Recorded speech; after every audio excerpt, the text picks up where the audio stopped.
Segunda-feira, 12 de maio de 2025. Bom dia. Esta é a nossa primeira exploração de hoje. Vamos mergulhar então nos primeiros 100 dias do segundo mandato de Donald Trump nos Estados Unidos. A gente recebeu bastante material, artigos, pesquisas, reportagens que pintam um quadro bem detalhado desse período inicial. Ok, vamos analisar isso.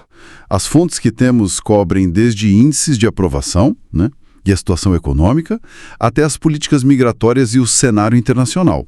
A missão aqui é entender os principais pontos, os desdobramentos desses primeiros meses. E os dados iniciais já chamam a atenção. Temos aqui pesquisas tipo ABC News, Washington Post, Ipsos, apontando o pior índice de aprovação para esse marco de 100 dias desde os anos 50. Coisa de 39%, com 55% de desaprovação. Nossa, bem baixo. E uma pesquisa da NPR indica que quase metade dos americanos deu nota F, sabe? A pior nota possível para o desempenho de Trump. É um número forte. Sim, exato. E o que chama a atenção aqui, é a combinação de fatores que as fontes apontam para explicar isso. Tem uma percepção de guinada autoritária, alguma instabilidade econômica, repressão na questão migratória e um certo isolamento diplomático também. Mas é interessante, mesmo assim, a base de apoio dele parece continuar fiel, segundo o material. É verdade. E esse ponto da percepção autoritária que você mencionou, um destaque nas fontes é o uso massivo de decretos executivos, quase 100 em pouco mais de 3 meses, Muitos deles passando por cima do Congresso e já enfrentando contestações judiciais, certo? Cientistas políticos que foram consultados nessas reportagens alertam para um risco real de erosão democrática com isso. Exato. Isso acaba reforçando a concentração de poder no executivo, Desestabiliza um pouco aquele sistema de freios e contrapesos tradicional da República Americana. Faz sentido. E mudando para a economia. A promessa era de retomada, certo? Mas veio com tarifas agressivas, até 245% sobre produtos da China, Alemanha e México. E isso gerou o quê? Volatilidade. Muita volatilidade. O JP Morgan Chase, por exemplo, elevou a probabilidade de recessão para 60% este ano. A Bolsa, as fontes falam em perdas de mais de 4 trilhões de dólares. 4 trilhões. E até o FMI reduziu a previsão de crescimento do PIB americano para 1,8%. E se a gente conectar isso com o quadro geral, a China retaliou, Sim, e a retaliação chinesa, com tarifas sobre soja e milho, atingiu em cheio o chamado cinturão agrícola. Aí o que aconteceu? A China se voltou para o Brasil, que, ampliou suas exportações de soja para lá. Entendi. Economistas locais lá nos Estados Unidos temem que essa perda de mercado seja, talvez, irreversível. E isso afeta diretamente os fazendeiros, imagino. Lemos relatos de alguns arrependidos do voto, sabe? Sem compensação federal pelas perdas, já no segundo ano dessa guerra comercial e ainda temendo a falta de mão de obra imigrante. Com certeza. E a política migratória em si é outro foco de tensão enorme, As fontes mencionam o uso de uma lei do século XVIII, veja só. Antiga. O Alien Enemies Act, para justificar deportações em massa. Embora um juiz federal tenha bloqueado recentemente o uso para esse fim específico, considerou uma extrapolação de autoridade, mas só a tentativa já causa um impacto. Exato. E tem casos que foram reportados de deportações errôneas, planos de enviar imigrantes para locais com condições bem precárias, tipo a Líbia. Em Massachusetts, comércios mais vazios, pessoas evitando circular, um clima pesado e também a prisão de estudantes estrangeiros sob suspeita de apoiar grupos como o Hamas. Sim, são pontos bem sensíveis. No plano internacional, as fontes descrevem um isolamento crescente. A retórica do Trump, incluindo ideias como, anexar o Canadá ou renomear o Golfo do México, tomar a faixa de Gaza. Ideias fortes. Gerou reações bem negativas, Boicotes a produtos americanos no Canadá, na Europa. O turismo de canadenses para os Estados Unidos, por exemplo, caiu bastante. E internamente, até as universidades na mira.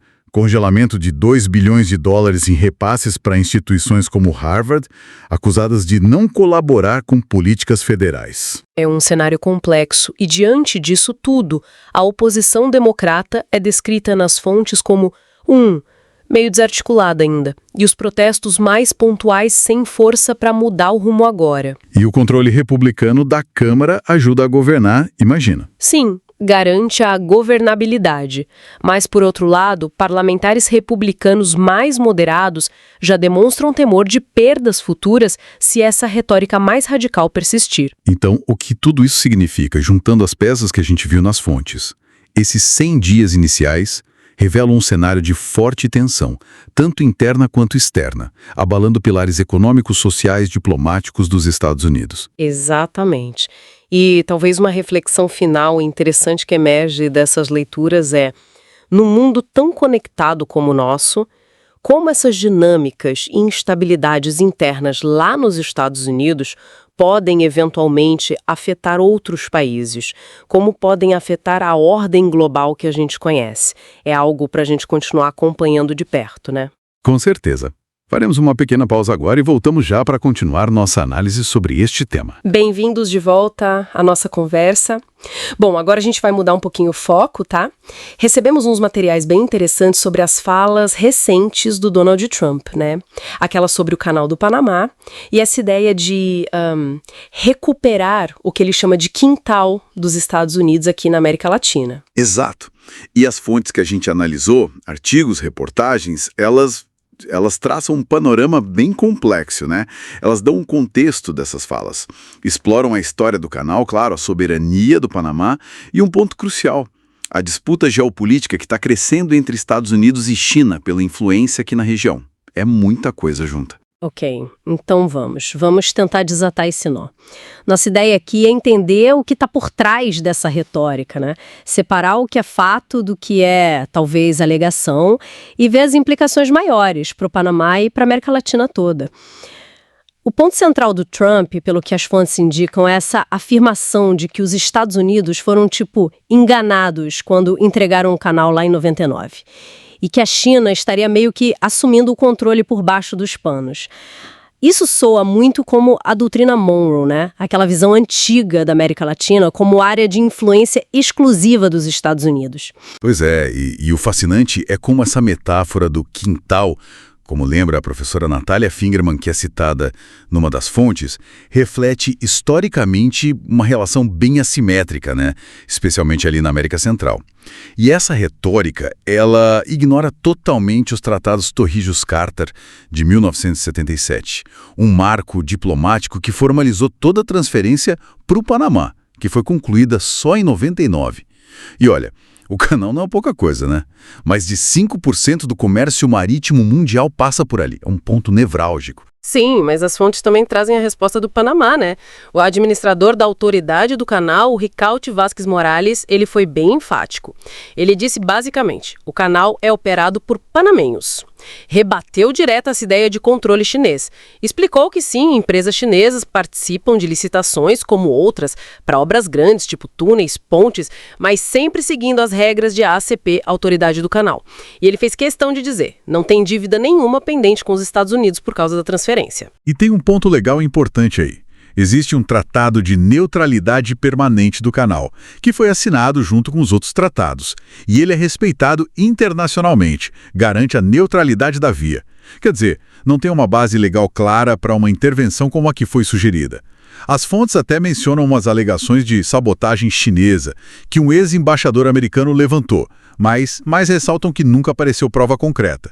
Então o que a gente vê é o Panamá exercendo a sua soberania sobre essa infraestrutura que é vital. E é aqui que a coisa fica mais interessante ainda, né? Porque essa fala do Trump não veio do nada. Ela se encaixa perfeitamente nessa disputa geopolítica maior que você mencionou. A China, como os artigos detalham, tem expandido muito a presença na América Latina, com investimentos gigantescos em infraestrutura. Por exemplo, aquele megaporto de Xangai, lá no Peru. Uma parceria enorme com a COSCO Shipping Ports, que é chinesa, e também com adesão de vários países, inclusive o Panamá, em 2018, à nova Rota da Seda. Exato. E a reação dos Estados Unidos é bem visível, segundo o material que a gente leu. O embaixador no Panamá, que foi nomeado pelo Trump, por exemplo, ele intensificou bastante o discurso anti-China. Fontes como o jornal El País falam de pressões fortes de Washington. Mencionam até supostas exigências do secretário de Defesa por acesso gratuito ao canal para navios militares e até para reativar bases militares na antiga zona do canal, o que, claro, gera uma reação muito forte lá no Panamá. Isso levanta uma questão importante, né? Essa postura mais ampla do Partido Republicano ou é algo mais específico? E para os países latino-americanos, isso cria um dilema bem delicado. E as fontes mostram que a China não ficou assistindo, né? Respondeu anunciando mais cooperação com os países da CELAC e até planejando uma cúpula China-CELAC, movimentos que Washington interpreta como um desafio direto à influência tradicional deles aqui. E tem mais um fator: os desafios internos do próprio Panamá. Não dá para ignorar isso. A crise hídrica severa de 2023, que as reportagens mencionam, afetou bastante a operação do canal, limitou a passagem de navios. E a resposta do Panamá? Investir pesado em soluções de longo prazo, como novos reservatórios. O que, de certa forma, reafirma o controle local sobre o futuro do canal, enfrentando esses problemas de frente. Então, o que a gente tira disso tudo? Parece que tem, de um lado, uma retórica política que tenta resgatar umas ideias antigas de domínio, talvez por política interna, talvez por preocupação geopolítica real. E do outro lado, tem o Panamá afirmando com força sua soberania sobre um ativo que é estratégico para o mundo todo. E tudo isso no meio dessa briga de gigantes entre Estados Unidos e China. Exatamente. E isso deixa uma reflexão final importante, que vai além do canal em si, né? Como é que essa visão renovada da América Latina como um quintal estratégico, palco dessa rivalidade EU-China, pode impactar a busca por autonomia dos países da região? Como impacta os modelos de desenvolvimento, as relações internacionais daqui para frente? Essa dinâmica parece ir além das figuras políticas que estão no poder nos Estados Unidos, né? Excelente ponto para a gente continuar pensando. Vamos fazer agora a nossa última pausa e voltamos daqui a pouquinho para a parte final da nossa conversa. Bem-vindos de volta, estamos aqui na reta final da nossa análise de hoje. Agora, olhando mais para frente, que grandes perguntas ficam no ar, hein? O cenário que essas fontes desenham aponta para um aumento, talvez considerável, nas tensões, em várias frentes, né? Exato. E o que realmente me chamou a atenção é como essas ações parecem interligadas. Olha só o Oriente Médio, por exemplo. As fontes mencionam que, apesar daquela promessa de campanha de evitar novas guerras, teríamos bombardeios no Iêmen, ameaças ao Irã. Lembra daquela fala atribuída a eles sobre destruir instalações nucleares? Suave ou brutalmente, algo assim? Lembro sim, bem direto. Pois é. E, ao mesmo tempo, um apoio ainda mais forte a Israel, mesmo depois daquele cessar-fogo rompido em Gaza, que resultou em centenas de mortes palestinas, segundo as fontes. E olha, analistas citados nesses materiais questionam a eficácia militar disso tudo, como lá no Iêmen. Fica a dúvida, né? Qual a estratégia real? É só, barganha agressiva ou é uma tentativa de redesenhar a região à força mesmo? É uma pergunta válida. E essa sensação de incerteza, ela parece que se reflete internamente nos Estados Unidos também, né? A gente mencionou antes aqueles cortes bem pesados na saúde, com demissões em massa previstas no Departamento de Saúde, no CDC. E isso, sim, justamente quando as fontes alertavam para surtos de sarampo, gripe aviária, quer dizer... O timing chama a atenção. E tem ainda aquela pressão sobre universidades, né? Como Harvard. Sim, a questão da isenção fiscal. Exato. Por causa de programas de diversidade, acusações de antissemitismo. Isso, como as fontes apontam, levanta um debate bem sério sobre liberdade acadêmica. Com certeza. E isso tem um link direto com a economia, que a gente também viu. Tem total. Aquelas tarifas contra a China, a União Europeia, aquele modelo Penn-Wharton que a gente analisou, sugeria, né, que poderia dar um tranco considerável no PIB, nos salários, nos Estados Unidos. Impacto direto no bolso das pessoas, então. Pois é, as fontes sugerem que o impacto no custo de vida seria rápido, em produtos básicos mesmo. E mesmo com aquele anúncio de uma pausa temporária nessas tarifas, a falta de um plano diplomático mais claro, segundo os materiais, gera uma apreensão grande. Até entre empresários importantes, né? É um cenário bem complexo mesmo. Lembro que a escritora Chimamanda Ngozi Adichie, num dos textos que lemos, chegou a comparar o clima político lá nos Estados Unidos com o de regimes autoritários, falando numa erosão da liberdade de expressão. Isso é forte. Muito forte. E junta isso com aquela pesquisa Reuters-Ipsos que você mencionou, mostrando a aprovação do Trump em 42%, uma queda, né? Sim. Aí a gente pensa, qual seria o fôlego, né, desse projeto de poder todo que as fontes estão descrevendo? É a grande questão. É o ponto central, eu acho. As fontes que a gente examinou, elas terminam num tom de alerta, sabe? Quase um chamado, assim, à vigilância, à resistência democrática, tanto dentro dos Estados Unidos quanto fora, internacionalmente. Uhum. A grande questão que fica pairando é como essa resistência poderia, se organizar na prática. Quais seriam os próximos capítulos dessa disputa? Entre um poder descrito como mais autoritário e as instituições que tentam, preservar a democracia, a cooperação global. O que acontece quando essa retórica da força bate de frente com as estruturas que a gente tem hoje? É uma reflexão final bem importante que essas fontes provocam na gente.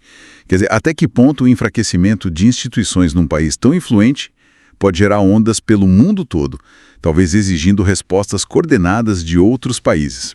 Fica aí uma questão para a gente continuar pensando, né? Mesmo depois daqui.